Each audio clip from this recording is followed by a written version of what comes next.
Let's close the eyes and finding a nice, comfortable sitting posture. Any, any of the asanas that we talked about, which is more comfortable and natural for you.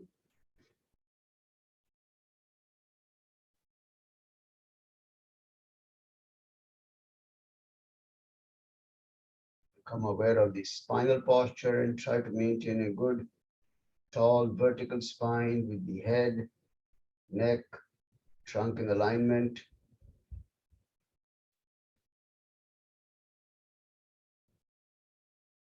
Try and keep the chin slightly below the horizontal level so there is no strain on the neck.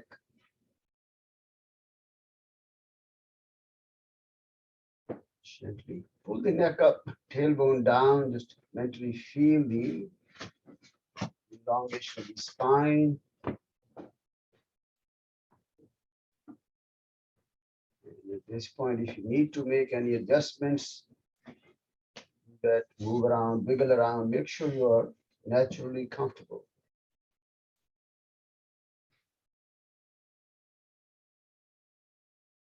Let the hands rest very nicely on your knees, your thighs, wherever they are positioned. Hands feel nicely supported by the body where they are resting. You might feel that subtle heaviness of the hands on the body.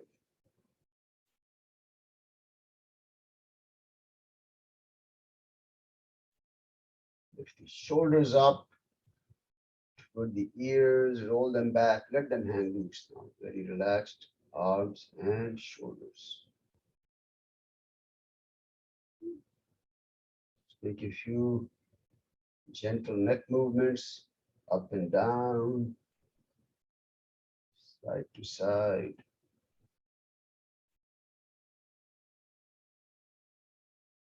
Circle, small circle, big circle, whatever is comfortable. Don't push anything, don't strain anything, just gentle movements to feel and loosen up the neck muscles.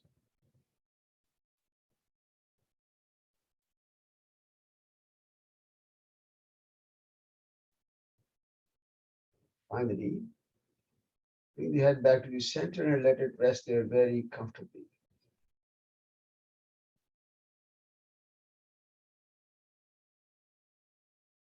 Soften the facial muscles.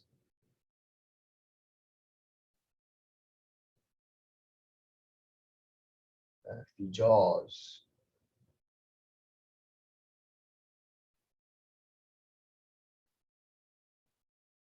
Feel the tongue resting very comfortably inside the mouth.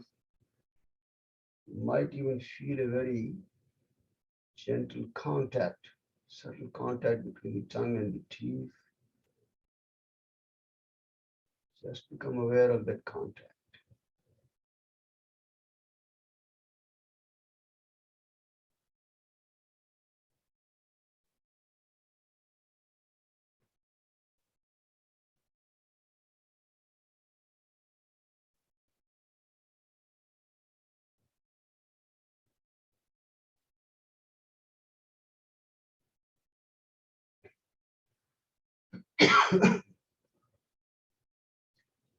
Shift the awareness to the breathing now and begin to watch the breath at the tip of the nose.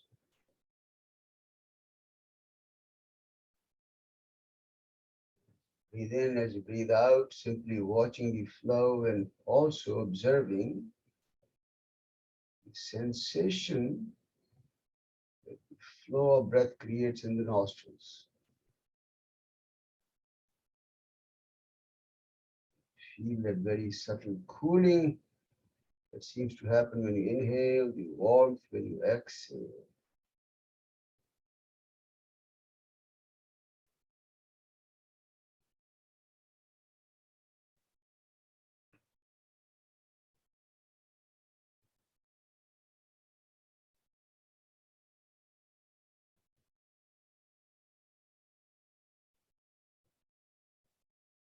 Shift your awareness to the chest and see if you can perceive a very gentle, very subtle chest movement.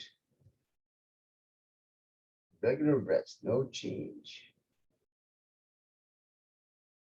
Because the breath is soft, because the breath is gentle, the movements are almost imperceptible. We just want to deepen our awareness and feel that very subtle movement in the chest area with each breath.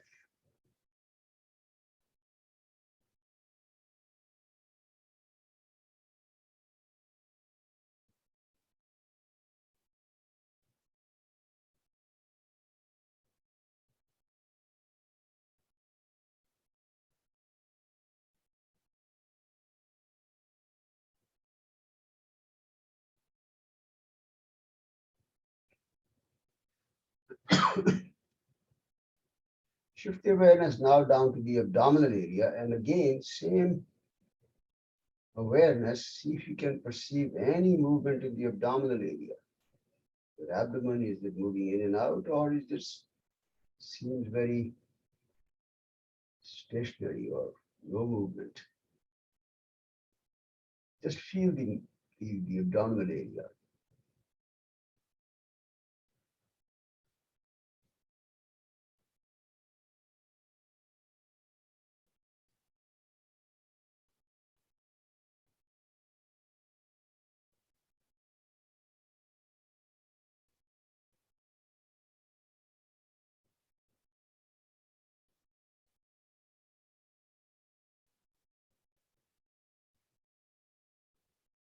Shift your awareness to the body and see if you can perceive any sensation in the body anywhere.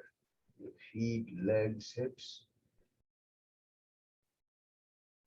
arms and shoulders, head and the neck, anywhere if you can perceive any kind of sensation.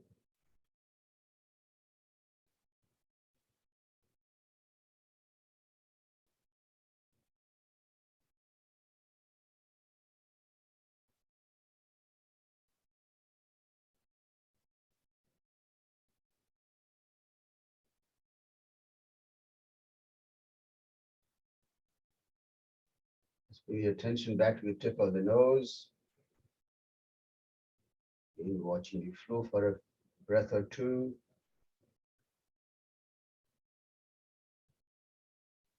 Recite Om 3 times now. Take a deep inhalation.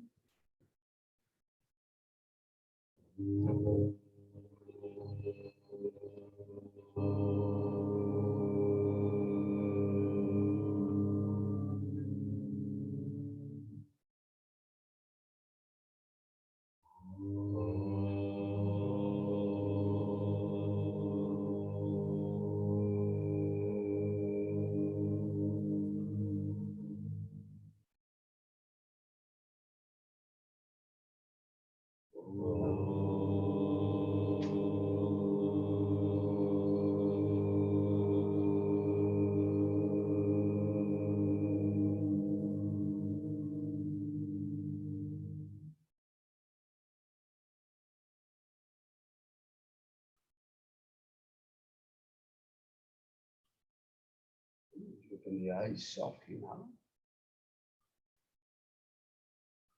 Namaste and welcome everyone. Welcome to day number 6. Day number 6 of this beautiful journey together. Hopefully enjoyable. Hopefully giving us a new perspective about ourselves, about our life. And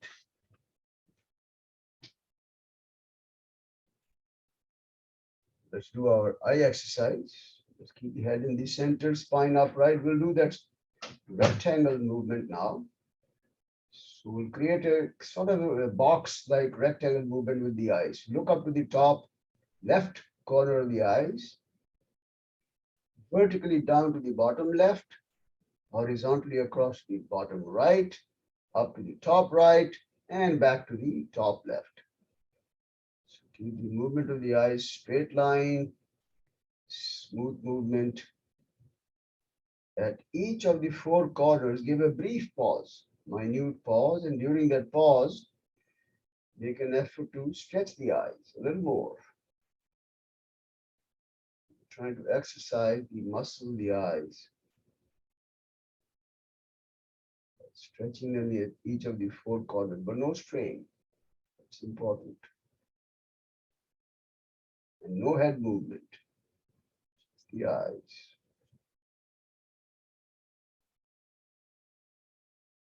And next time you bring the eyes back to the top left corner, pause there briefly.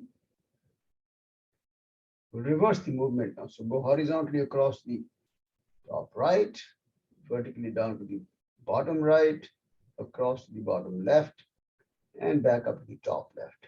Smooth movement. Again, brief pause at the corners and a little extra effort to stretch the eyes there.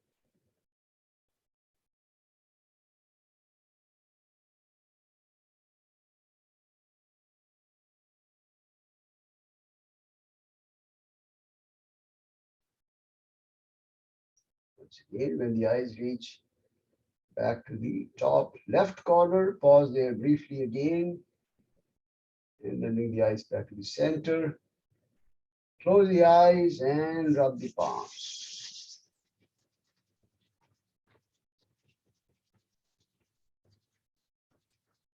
Let's make a cup over the eyes, with the palms covering the eyes softly, not pressing against the eyes.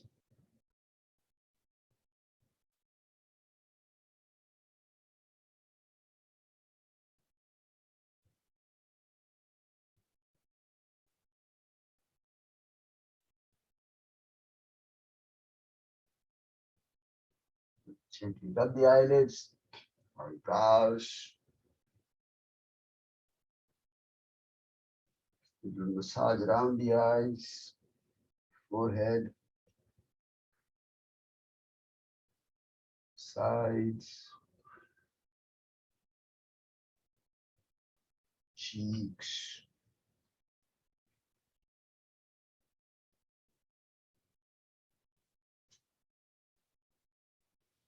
Neck and the throat.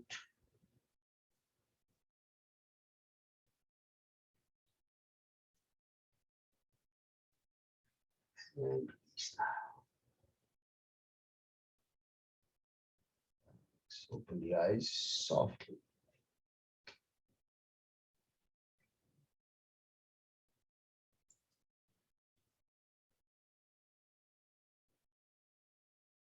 Okay, Krishna says she's not getting the audio, but is everyone getting the audio okay?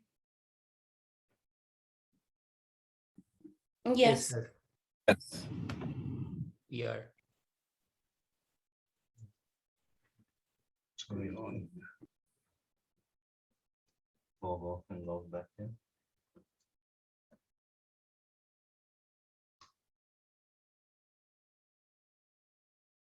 I got back in, Subhashi. Thank you. Oh, you're okay now? Yeah, I had to come connect again. That's why. Okay, that's Thank what that's what Venu was suggesting. Log back out and then log in. That's good. Okay, very good. All right. So we've been talking about in the Yoga Sutras, we started talking about the 5 different vrittis. Does everyone remember that briefly? Yeah. We talked about the 5 vrittis.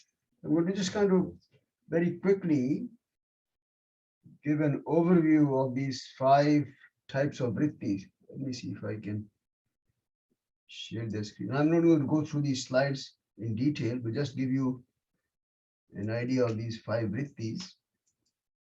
Okay. So remember we said the 5 vrittis are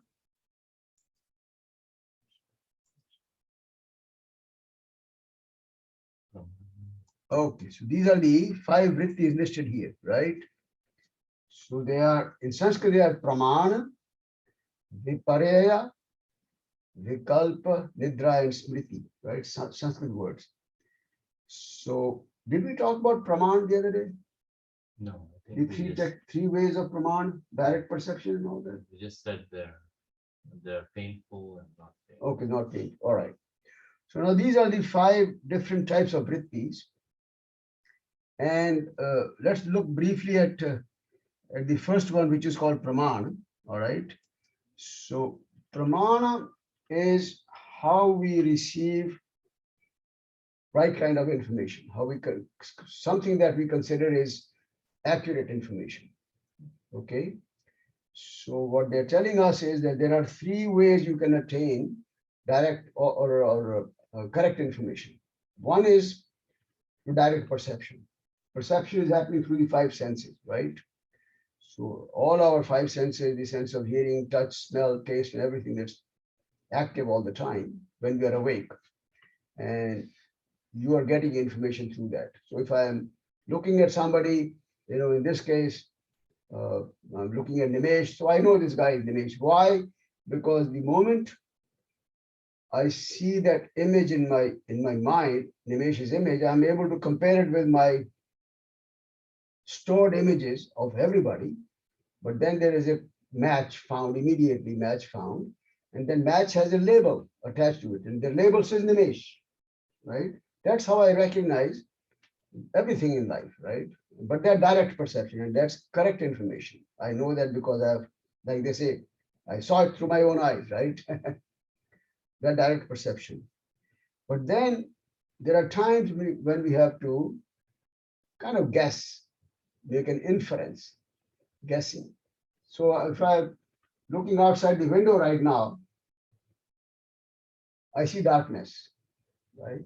I don't see any light there, but that gives me the inference that at this moment there is no sun in the sky. Well, if I'm not able to see the sky. My window does not give me a view of the sky at this moment. But based on my previous knowledge that darkness is associated with no sun in the sky, I am able to infer there is no sun in the sky. That idea, that's inference. Most common example of inference is smoke on a mountain. They always say that's the most common example you'll find in the literature. You see smoke, you infer there is fire there, right? Why? Because smoke cannot happen without fire. We know that from our common experience. We know that all the time. That's inference. And then also there is this third one, which is called agama in the so pratyaksha is the direct perception, anumana is the inference, and agama is the knowledge that is derived from a very reliable, trustworthy source.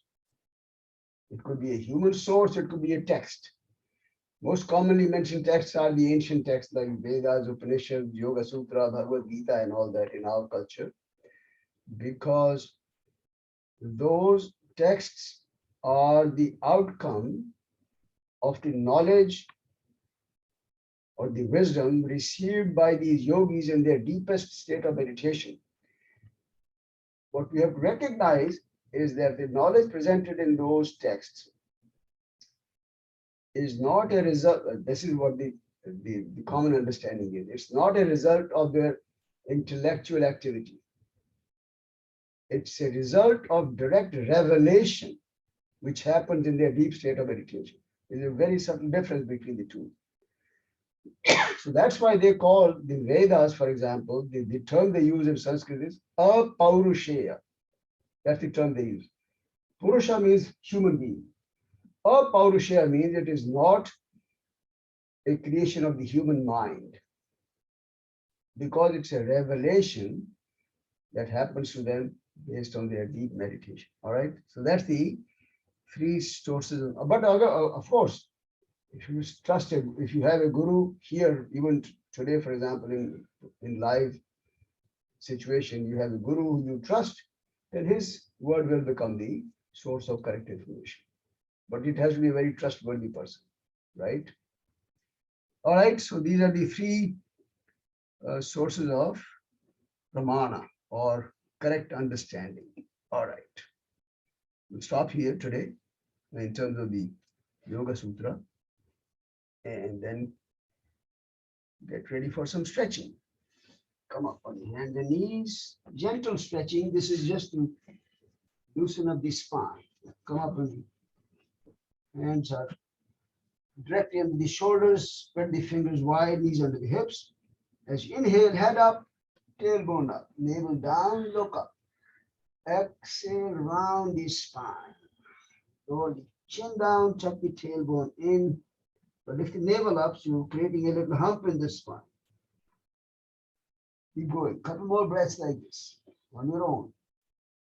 With the breath. Slow ujjayi breaths, so you can move the spine in a slow manner. Ujjayi breathing.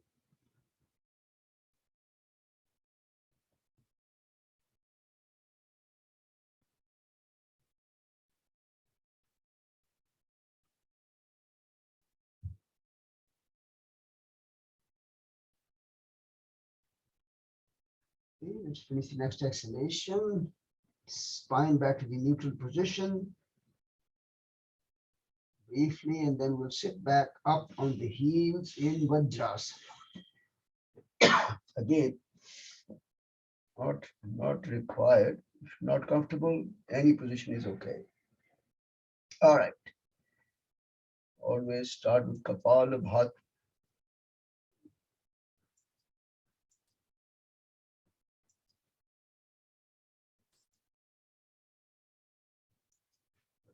All right. 75.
Let's do final exhalation now.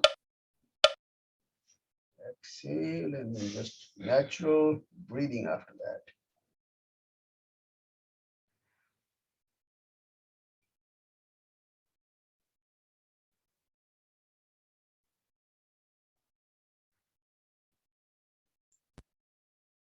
Okay. So we'll do some Surya Namaskar. But what we'll do today is to introduce these Surya Namaskar mantras. All right. So we'll be practicing with the chanting of mantras. Now, these mantras are basically, there are 12 basic movements in our Surya Namaskar practice. And each of these 12 moves is associated with a mantra. With this mantra is basically saying that I bow down with deep respect to one of these 12 manifestations of sun. Sun in most cultures is treated as God because it is the source of life, source of energy, source of all our activity. These mantras kind of represent that concept. So come up to a standing position and let me get that file. Give me a second.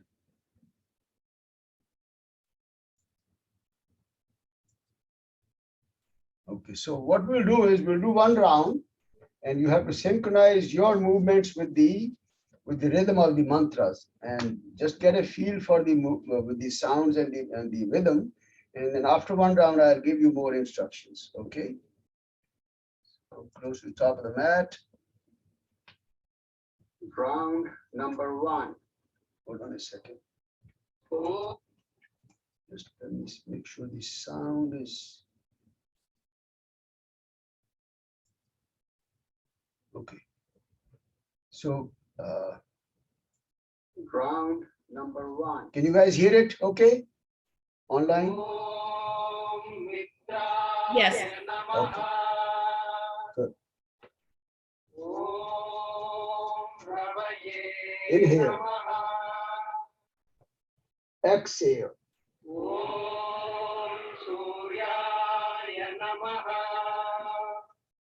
Inhale.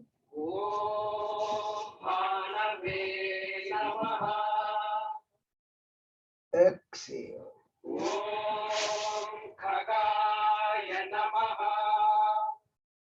Inhale and exhale.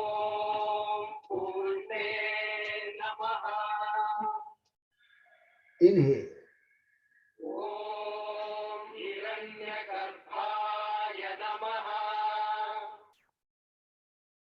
Exhale.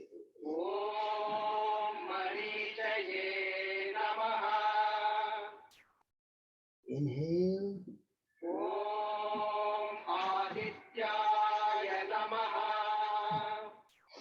Exhale.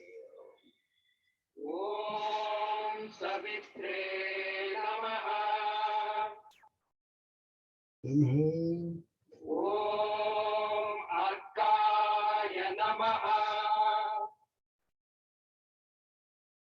Exhale.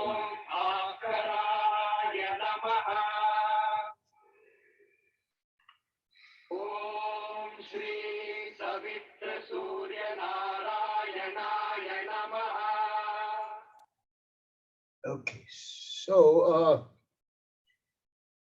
these are the 12 mantras. Remember, there are in the very basic sequence, there are 12 movements. Each mantra represents one movement.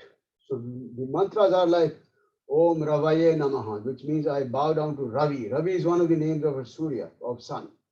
Om Suryaya Namaha, that's another name. Om Bhaskaraya Namaha, that's another name, Bhaskara.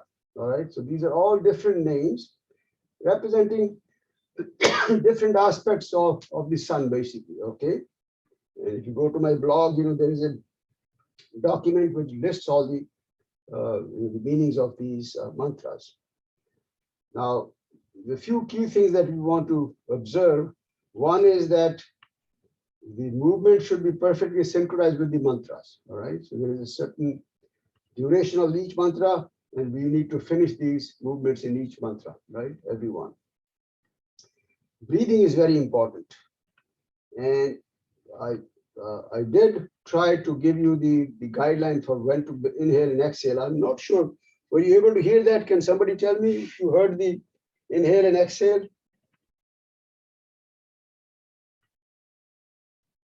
Yes. Yes. You were able to hear that. Okay. That's important because in one of the other previous classes, they said they could not hear for some reason. Okay.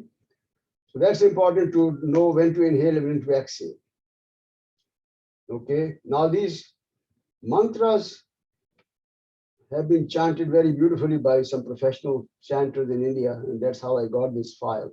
And they are very beautifully rhythmic. They create a very nice vibration. When you hear these sounds, it's very beautifully creating these vibrations. So what we want to do is to just completely tune our mind to the sound, the rhythm, and the vibration of these mantras, right? In terms of the movements, the assumption is that once you establish your sun salutation practice, you're very familiar with what the next move is. Okay, so the body should begin to move kind of automatically. It's like a dance-like movement, and you're completely aware of what's going on. Let the body flow naturally, automatically. You can close the eyes. It's even better if you close the eyes because then you can really internalize that feeling.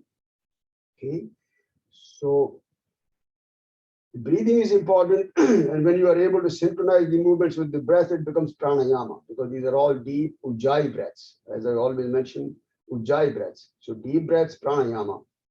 It's physical exercise because we're doing the movements, physical. So it's asana practice. But from our perspective, what we want to do is to make this as a form of meditation as well. So for that, just like I said, tune into the sound and the rhythm of these mantras and allow the body to flow very smoothly with the mantras, and it becomes very deeply meditative. Okay, that's what we will do. Everyone got that? Let's do 3 more basic rounds.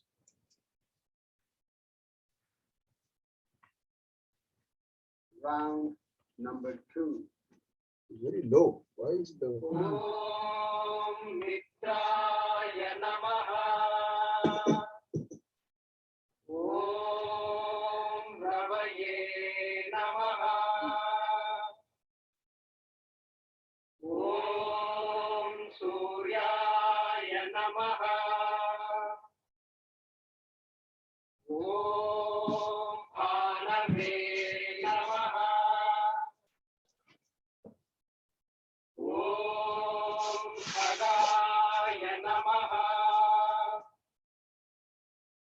Om Purne Namaha. Om Hiranyagarbhaya Namaha. Om Marichaye Namaha. Om Adityaya Namaha. Om Savitre Namaha. Om Argaya Namaha. Om Akaraya Namaha. Om Shri Savitra Surya Narayanaya Namaha.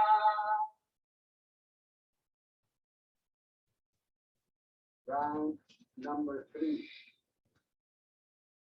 Om Mitraya Namaha. Om Ravaye Namaha. Om Suryaya Namaha. Om Bhanave Namaha. Om Khagaya Namaha. Om Purne Namaha. Om Hiranyagarbhaya Namaha. Om Marichaye Namaha. Om Adityaya Namaha. Om Savitre Namaha. Om Argaya Namaha. Om Akaraya Namaha. Om Shri Savitra Surya Narayanaya Namaha. Round number 4. Om Mitraya Namaha. Om Ravaye Namaha. Om Suryaya Namaha. Om Bhanave Namaha. Om Khagaya Namaha. Om Purne Namaha. Om Hiranyagarbhaya Namaha. Om Marichaye Namaha. Om Adityaya Namaha. Om Savitre Namaha. Om Argaya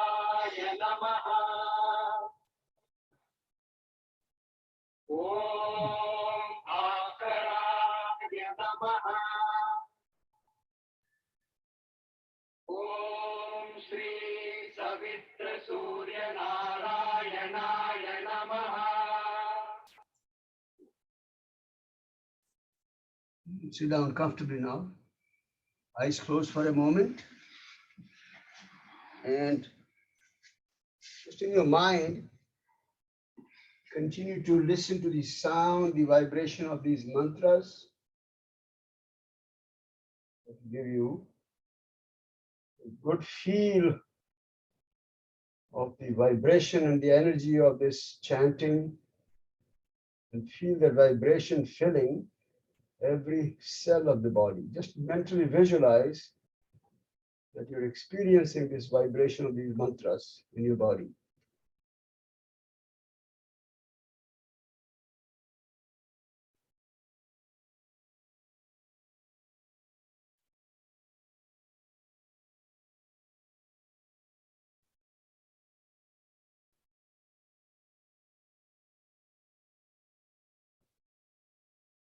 Softly open the eyes now. So, in terms of pranayama, we're going to introduce this concept of the bandhas. Many of you are already familiar with it, but for those of you who are not familiar, these are called the three locks, energy locks, you can call them pranic locks. Prana is being kind of manipulated in multiple ways. Okay. So we already have kind of been doing this breath retention as a part of the practice, especially when we do the Ujjayi pranayama. Remember, we inhale and then hold the breath. So, in terms of the components of breathing, you can think of them as having three components: inhale, exhale, and retention of the breath. Okay. So inhalation is called, in Sanskrit, it's called puraka, P-U-R-A-K-A, and the exhalation is called rechaka, R-E-C-H-A-K-A, and then the retention is called kumbhaka, K-U-M-B-H-A-K-A, kumbhaka. Now, the concept of kumbhaka can be extended to include both inhalation and exhalation. So you can do the breath retention after inhalation, or you can do it after exhalation. The name you get, the name gets changed. So when you do the retention after inhalation, it's called antar kumbhaka, internal retention. When you exhale and hold the breath, it's called bahya kumbhaka, external retention. But then, of course, you can hold the breath at any time. You don't have to inhale fully and then hold the breath. You can inhale for a half a second and hold the breath. That can be done at any time during your breathing cycle. Okay. So that's one concept. Then what the added concept that we're going to talk about today is the concept of bandha, which is applied while you are able to retain the breath. So when you're doing the kumbhaka, that's when you apply these bandhas. Now there are three bandhas, three locks. The one is called chin lock or Jalandhar bandha, where you lower the chin down to the chest. The second is called the Uddiyana bandha or the navel lock. We will suck the belly in toward the spine. And the third is called the Mula bandha or the root lock, where you will squeeze the perineum area, the area around the anus muscles. And the effort would be to kind of squeeze them from all direction inward first, and then lift them upwards. Just a mental effort to lift them upwards. Okay. That's called the Mula bandha or the root lock. Now, the chin lock, which is the resting the chin on the sternum area, and the root lock, they can be applied both after inhalation as well as exhalation. So keep that in mind. You can think of them as the top and bottom. That's easier to remember. So the top lock and the bottom lock, chin lock and the root lock, you can inhale and apply them, or exhale and apply them. But the middle lock, the navel lock or the Uddiyana bandha, can only be applied after exhalation. That's a key thing to remember. All right. So after exhalation, then you can apply all three, because as we said, in the chin lock can be applied after inhalation as well as exhalation. Same with the root lock, but the navel lock only after exhalation. But all three can be done after exhalation. When you do that, it's called Mahabandha. Maha means great. So it's like a great super lock, so to say. All right. That's called the the Mahabandha, when you apply all three at the end of exhalation. So that's what we will try to do, and we will integrate the practice of Kapalabhati and some other practices also that we will learn into the full practice of these three bandhas. So this is what we will do. Let me just explain the whole sequence because it gets a little confusing sometimes. So if you know, I just could have sit on this because of a hip problem. But in the Vajra, if you sit in the Vajrasana for Kapalabhati, that's kind of more natural for me. But the technique of these bandhas, this is what we will do. We'll do the Kapalabhati session as usual. So let's say last 5 or 6 movements of the breath, okay, Kapalabhati. Then you say that I'm going to tell you to finish the Kapalabhati, right? But then at that time, what you do is to take an inhalation, and that the idea of that inhalation that you should be able to forcefully and completely eliminate all the air from the lungs. All right, so let me move around a little bit so you can watch. So finish the Kapalabhati and then take a breath in, and then the way you force it out, almost you can make a sound here. Okay, let me maybe turn the sound off. Maybe you can maybe hear the exhalation more clearly. That's how we'll force the breath out. But then continue to exhale until you feel there is no more air in the lungs. It will take a while to eliminate all the air of the lungs. So it will sound like this. Keep going. When you have no more air in the lungs, then lower the chin down to the sternum, suck the belly in, squeeze the perineum. Apply all the three bandhas. Now, when you're done with the breath retention, that means everyone has a capacity. You can only hold the breath for so long, right? You need to breathe after that. So having exhaled and held the breath, you will need to inhale at some point, right? The moment you have the urge to inhale, release the locks. That means you release the root lock, navel lock, chin lock. Lift the chin up, back. And then you will inhale from the right nostril. So make the Vishnu Mudra with the right hand. Use the ring finger. Close the left nostril. Inhale from your right side. Very deep inhalation. Okay, as long as you can do. And then finally, close the right nostril. Exhale from your left side. All right? That's one final exhalation. Then release the hands.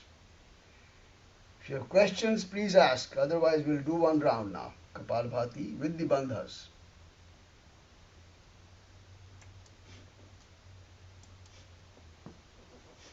All right, let's get started.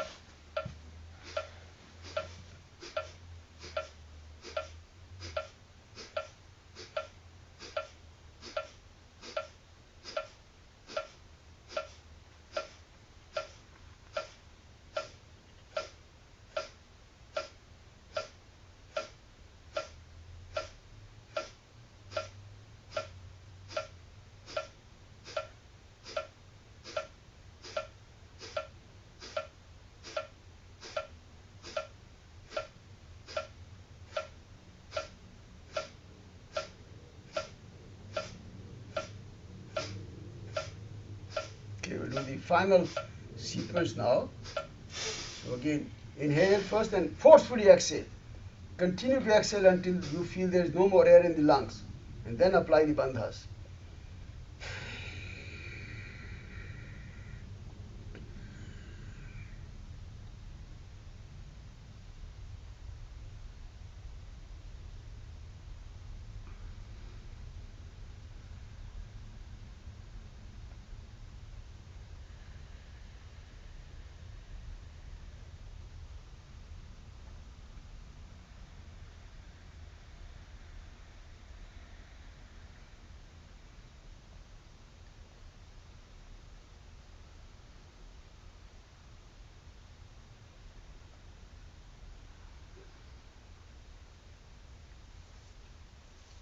All right, so take your time, finish the full sequence, and If you have questions, please ask. This is sometimes some people have confusion as to which is left nostril, which is right nostril. You have to know what is left and right.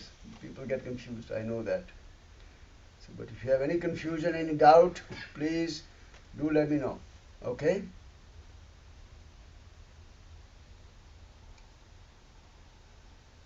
Alright, if everyone is okay with this practice, we'll do it one more time just to get a good feel for this combination of the three bandhas.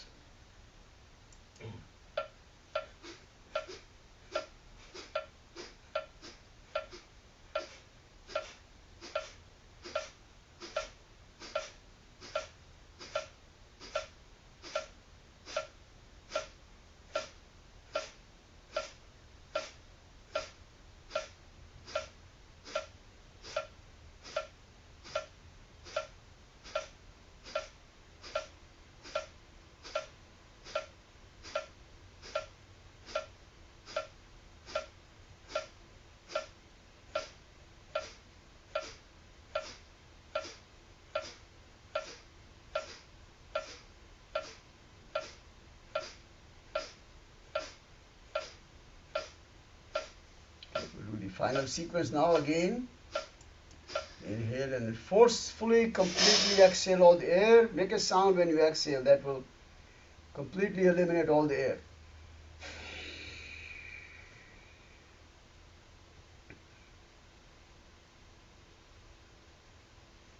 Apply the three locks when you're done with the exhalation. Chin lock will be resting the chin on the sternum. Navel lock or the abdominal lock, Uddiyana Bandha, suck the belly in toward the spine. Root lock, squeeze the perineum area, lift those muscles upwards. When you're done with the retention, you cannot hold it anymore. Release the locks. Make sure your chin goes up, your other locks are released. And then inhale from the right nostril. Remember which is your right nostril. Okay? That gets very confusing sometimes. Because you're going to close the left nostril, inhale from your right side, and then exhale finally from the left nostril. Okay? That's the whole sequence of the integration of this practice of bandhas along with the Kapalabhati practice. It makes it a very powerful practice. The whole practice of Kapalabhati becomes powerful, very energizing. Bandhas have their own benefits. Sometimes if you have time, we'll talk about the benefits of bandhas. But just keep practicing that. That's important. Right. Benefits were recognized by these yogis. We'll take their word for it and keep practicing. Benefits will come. All right. Okay. So now we'll move on to our practice of Nadi Shuddhi, which is the alternate nostril breathing. And therein also we will introduce the concept of the bandhas now. So let me just explain the whole process. So remember the technique is to inhale from one nostril, then exhale from the other nostril. Inhale from the same nostril, exhale from the other nostril. Always, remember that technique. What we'll do is to, at the end of inhalation, when we finish the inhalation, we will apply the two locks, because after inhalation only two locks are possible, top and bottom, as I said, the chin lock and the root lock. So let's say we start with of course, the Vishnu Mudra with the right hand, Chin Mudra with the left hand. If we start by closing the right side, exhale. First exhale doesn't count, that's only to get you started.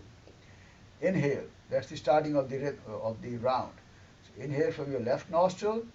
At the end of inhalation, close both sides. So use the thumb and the ring finger, both sides, so that you're not able to breathe in or out, holding the breath. At that point, apply the chin lock and the root lock. Okay? Again, you can hold the breath only for so long, but when you want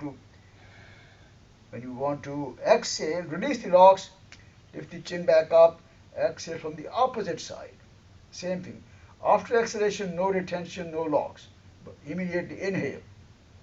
Again, on this side also now, when you finish the inhalation, apply the locks. Close the nostrils, chin lock, root lock, as long as you can hold the breath. lift the chin up, and then apply the final exhalation for that round. So that's one full exhalation, right? One round. And do this 3 or 4 times, all right? Doubts, please, please ask. Do not hold your doubts. Go ahead. Ujjayi breaths, the key concept remains the same, 1 to 2 ratio. No matter how long you hold the breath, that ratio should not be impacted. That's the key guideline here. So if you inhale for 4 seconds, your exhalation should still be roughly 8 seconds, roughly, not absolutely exact. But breath retention should be done as much as comfortable. No forcing there. If you force yourself, that ratio will be impacted. We don't want to do that.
Just keeping in mind these are all deep Ujjayi breaths. Sound of the breath comes from the base of the throat, that subtle hissing sound. Ujjayi sound. 3-part breaths. Remember, every inhalation, when you inhale, fill the belly out first, expand the chest, and lift the upper part of the chest upwards. When you exhale, opposite, suck the belly in finally. Apply the bandhas at the end of inhalation only. The hands, they never come down during this practice. So you're holding the breath while holding the nostrils, from right side with the right thumb, left side with the ring finger.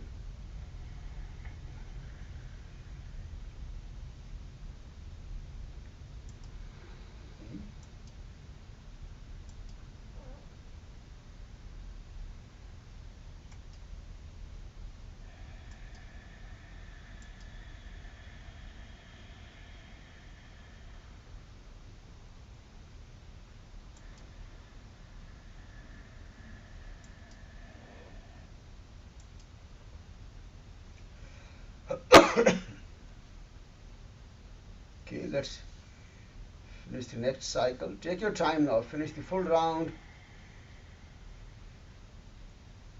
with the final exhalation being from the left nostril. So finish the full sequence with the exhalation from the left nostril, and then you can release the hands. Get back to your natural rhythm of breathing after that.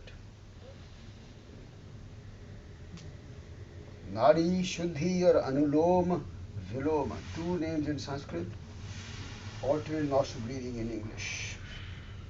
With the introduction of the bandhas, again makes it a very powerful practice.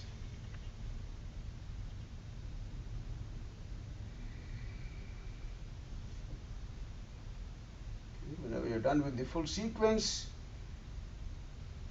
release the hands, natural breathing, and then we'll stretch the legs out for our gentle stretch.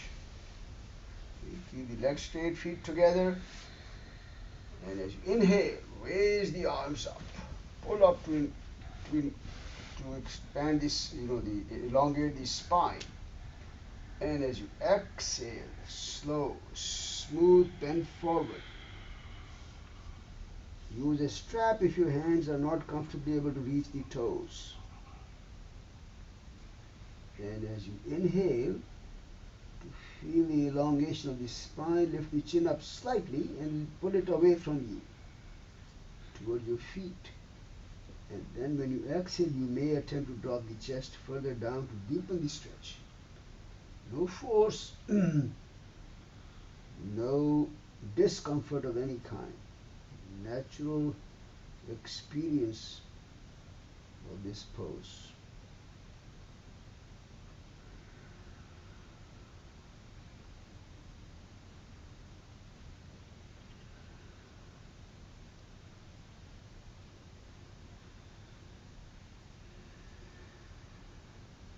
And now with the next inhalation, raise the arms up again.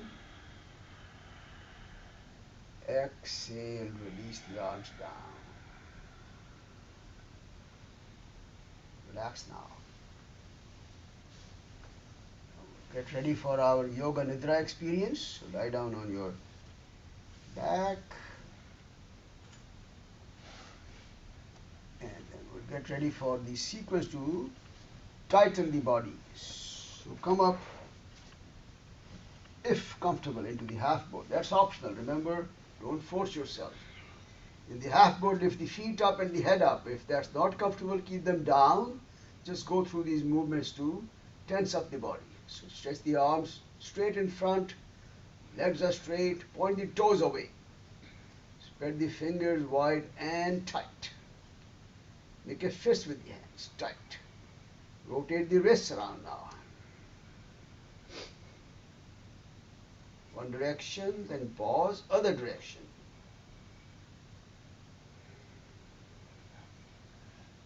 Pause. Keeping the elbows straight, fists are still tight. Open the mouth now, extend the tongue out, curl it down toward the chin. Open the eyes wide also. And then make an effort to tense up all the facial and neck muscles tight. With the fists tight, pull the hands away from you. Now squeeze the buttocks tight. Thighs, knees, kneecaps, calf muscles tight, ankles. Point the toes away. This is where we'll engage now every single muscle in the body. So become aware of the whole body and bring it to a real tight squeeze. Everything squeeze. Tighter if you can. And let go. And now allow the body to find a very naturally comfortable posture. It's called the Shavasana, dead body pose. Corpse pose.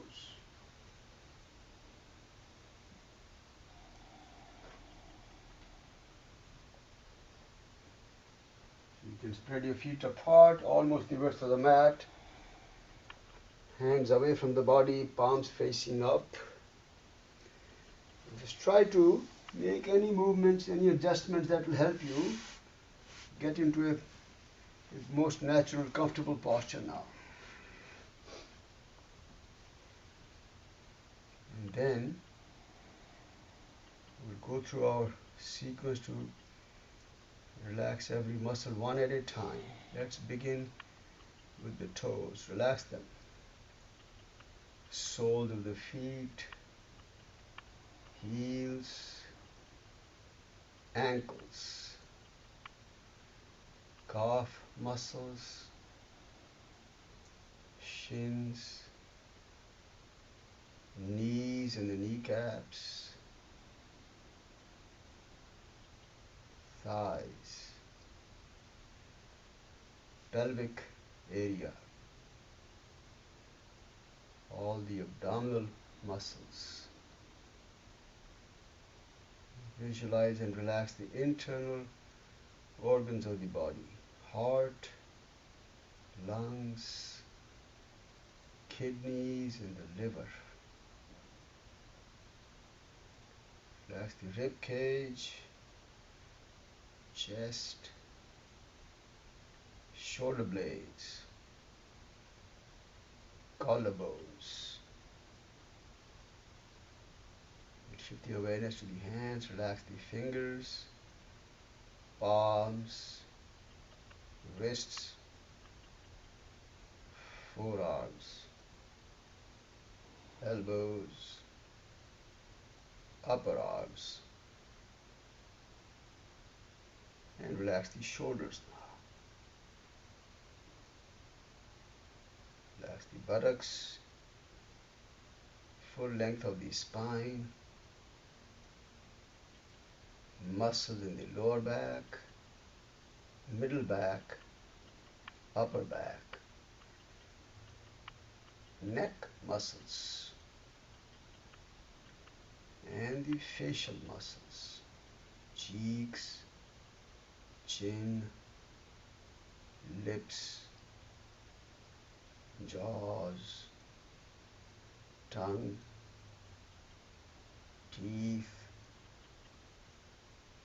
nose, eyes, eyebrows, forehead, top of the head, back of the head.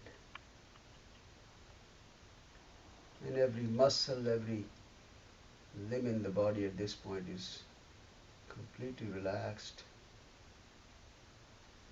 Try to become aware of all the points of contact between the body and the floor. And just let the body gently sink into the floor as you feel a very deep state of relaxation. The body feels that subtle heaviness on the ground. It feels nicely supported by the ground. Deep relaxation. And you try to enjoy this state of relaxed body and peaceful mind for the next few moments. And to do that, we'll also set the intention that we will not pay any attention to any thoughts that might arise in the mind. The thoughts will come, maybe linger around for a moment, looking for attention, but then go away when they are not attended to. And we can enjoy this beautiful, peaceful states of the body and the mind. Let's do that for a few moments now.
Let's bring the awareness back to the breathing and begin to breathe slightly deeper breaths.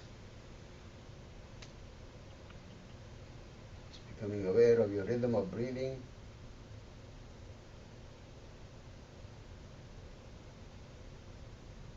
Slowly begin to stretch the fingers, curl the toes, stretch the hands, feet, arms, legs. Stretch the arms back overhead to give a nice stretch by pulling the hands back and away, pointing the toes away. A nice stretch, and then slowly roll to one side for a brief moment.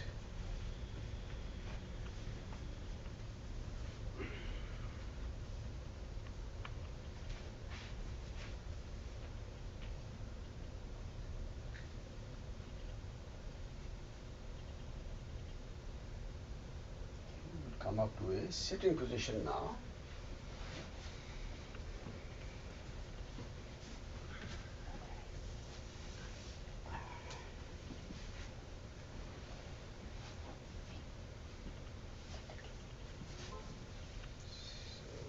Today we are going to do this practice called Trataka, Trataka. It's a practice where we will be gazing at the flame of a candle. Okay. Trataka simply means a gaze, but most commonly, it is practiced by using a candle flame. There are other techniques also as a part of the Trataka. I'm just going to give you a brief introduction. It's listed as a cleansing technique in the Pradipika text. Okay, one of the cleansing techniques. But over the years, as all practices evolve, like I mentioned, even Kapalabhati is listed as cleansing practice. But over the years, it has now evolved as a well-established pranayama practice also. It's not listed under the category of pranayama, but everyone practices now. Similarly, this Trataka practice has now evolved as a very, very, almost you can call it a powerful technique for dharana. Okay, some people actually use it for full meditation. You can, but since in our understanding meditation has to be done silently with the mind, with the eyes closed.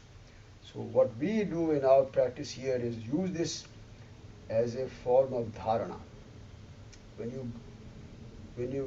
you fix your gaze at the flame for a long period of time, it automatically kind of brings your mind into a single pointed focus. All right, so that's what we will do today. Now I'm assuming you have a candle handy. If you don't have a candle handy, I'm going to put one on the screen from YouTube, and then I'll share that screen with you. Okay, so let me just share the screen, and of course we'll just take a minute here to set up the candle here in my own place here. Here, Subhash? Yeah.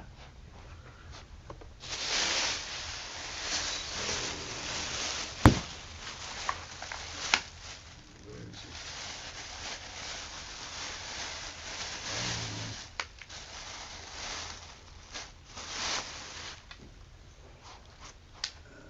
I'm not sure what happened. Just give me a second.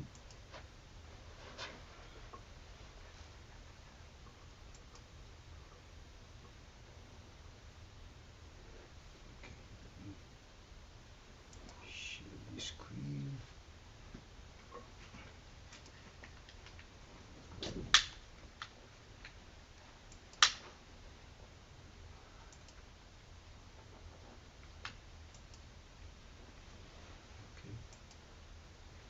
So, for those who do not have a candle, you should be able to see a candle on the screen.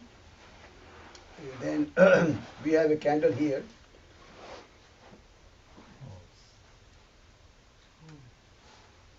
That we will be using.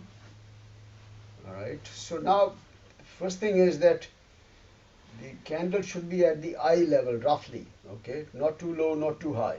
That means you don't want to be straining your neck when you're looking at the candle, and you should be facing the candle perfectly straight ahead, no turning of the head, all right? Then find a position of the body which is very, very comfortable. Of course, you want to try and maintain the spine erect, straight, and very relaxed body, just like we do in the very beginning of the class. Become aware of the hands resting nicely, your shoulders should be hanging loose, your neck should be very comfortable.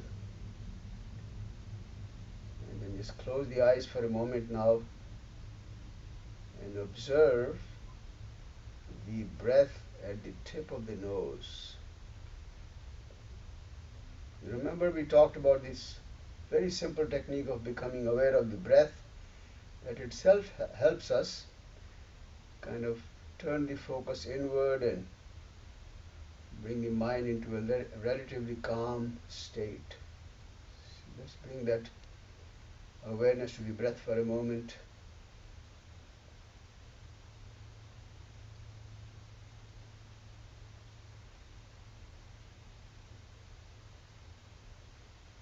And at this point, if you need to make any adjustments to the position of the body, you can do that, because during the practice of Tarataka, we strongly recommend that your body should be perfectly still, no movement. The more still the body, the better will be your focus, your dharana practice. Let's softly open the eyes now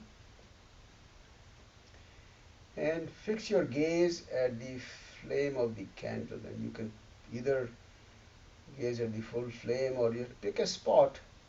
You want to really focus your attention on one particular spot on the flame, that's fine. The effort will be, or the intention will be, to maintain the gaze, if possible, even without blinking the eyes. If possible, if you have to, that's fine. And we'll continue the gaze for some time.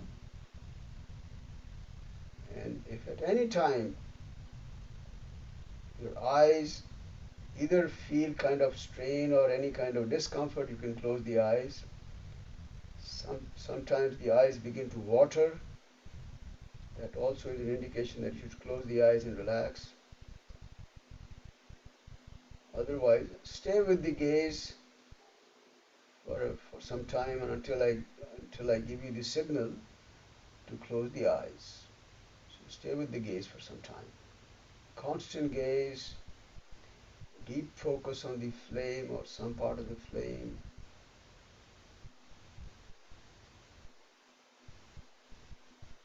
Mind only focusing on the awareness of the flame,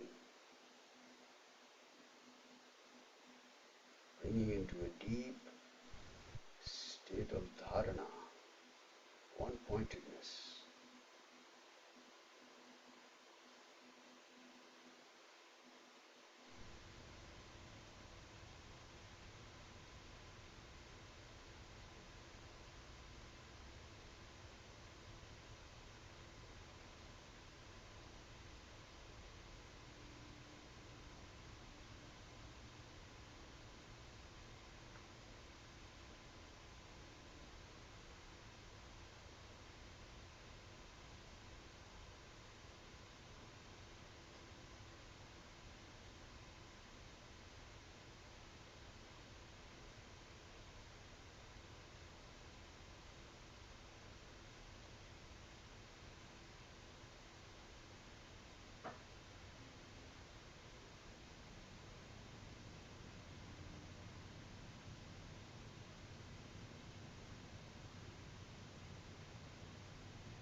softly close the eyes. And as soon as you close the eyes, you might be able to see in your mind's eye an image of the flame or maybe the whole candle, and then try to bring that image to the center of the mind's eye and maintain that internal gaze at that image of the flame or the candle in your mind now. You see, with the eyes closed, you're gazing internally at that image that may stay in your inner view for some more time. And how long it stays, it varies. It depends on the intensity of the flame and it depends on the individual. So that flame, the image might stay for some time and then slowly it will begin to fade away and finally disappear. Whenever it fully disappears, that's when you bring your awareness back to your breath. One more time, just follow the breath for a few moments.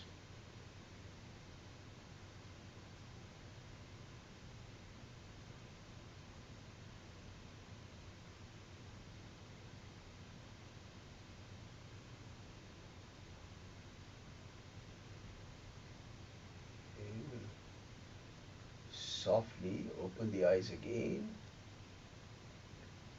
Repeat this experience one more time. So again, keeping the body in a very comfortable straight position with the eyes softly gazing at the flame.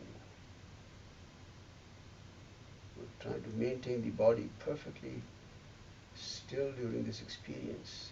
Fix your gaze at a spot on the flame or the whole flame. And as before, just if you can, try to maintain the gaze without blinking the eyes.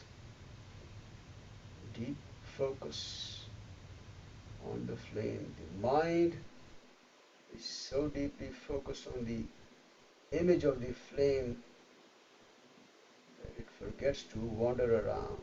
That's what we want.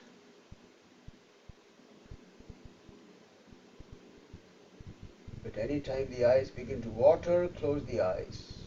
Relax. If you feel any kind of strain in the eyes, close the eyes. Otherwise, we'll stay with the gaze for some more time.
Again, softly close the eyes. And as soon as you close the eyes, you will most likely be able to see an after image of that flame or the candle in your mind's eye. Keep that image at the center of the mind's eye and maintain that inner gaze. Again, because we are trying to so deeply focus on that inner gaze, the mind does not wander around. And that's why it has become a very popular and very powerful practice of dharana. So maintain that inner gaze as long as the inner image stays. Like I mentioned, the duration for how long it will stay will vary from person to person. Intensity of the flame also can make it shorter or longer. And when the image finally fades away and disappears, once again bring your awareness to the tip of the nose for a moment.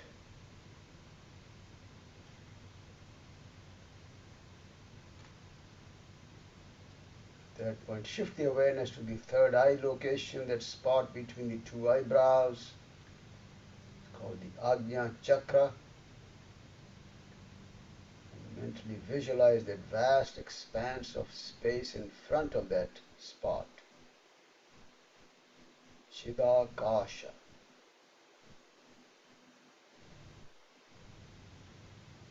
And maintaining that awareness,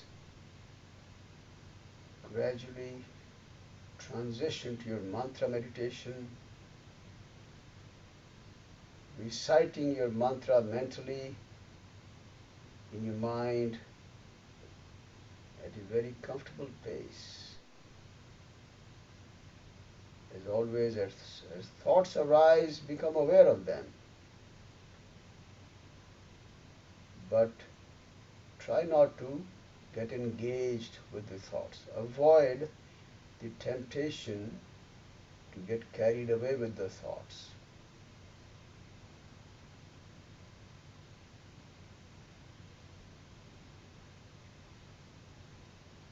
Stay with your own mantra meditation for some more time now, just a few more moments.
awareness back to your breathing.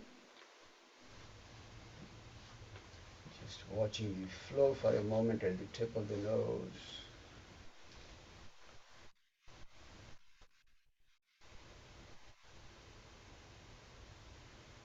Becoming aware of the body, any physical bodily sensations that you might be feeling at this time. Become aware of the body.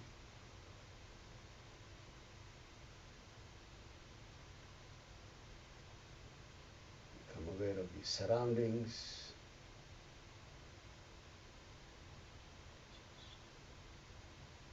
Picking up any sounds or smells around you.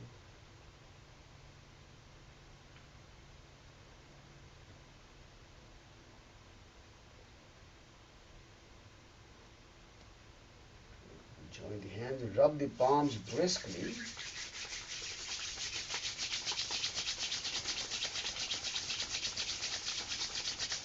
Make a soft cover over the eyes.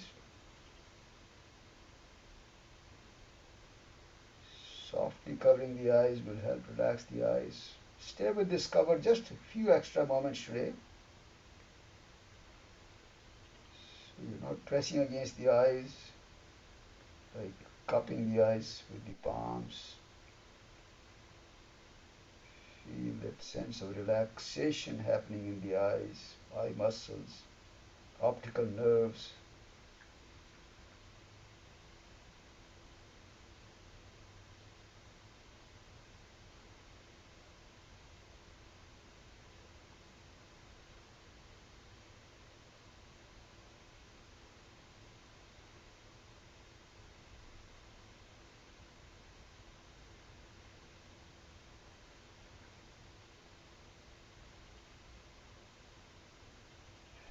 Slowly release the hands now. And very softly open the eyes. So that practice, I find it very beautiful practice. I really enjoy it myself. One of the things that I've found is also very effective is to be able to gaze at, at the sun as soon as it comes up on the horizon, no higher. And you just have to gaze at it for maybe 2 minutes, no longer than that. But then, because of the brightness of the sun, the image that stays at the end of that, gaze at the sun stays for a long time. And I find that beautiful because now I can maintain that inner gaze for a very long time. Sometimes I feel it's going on for 5 to 6 minutes. Has anybody tried that? Sun? It happens almost naturally when you're looking at sunrise. Right.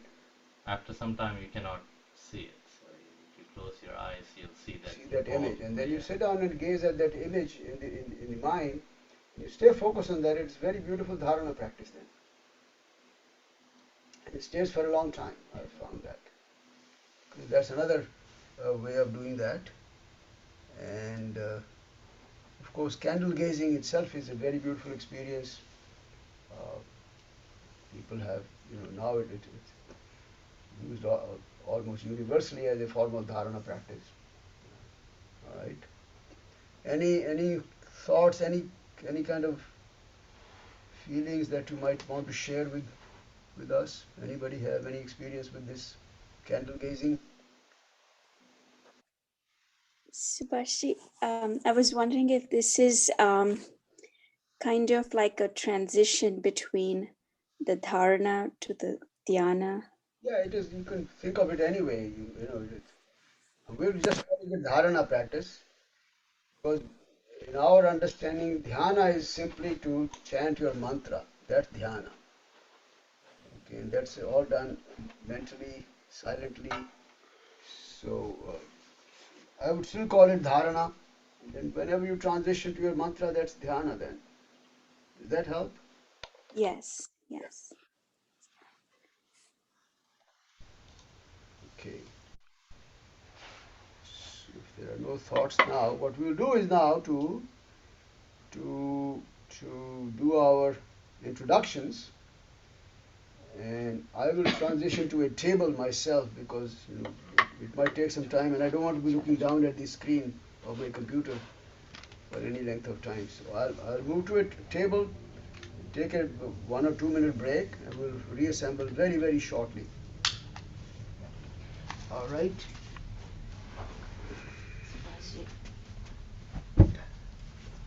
Hmm? Oh, that's okay. That's okay. I'll take care of it later. That's all right. Let them live their own life. No, I'll take care of it. What I do is I usually either throw it out on the outside or flush it down the toilet, one of the two. Okay, let me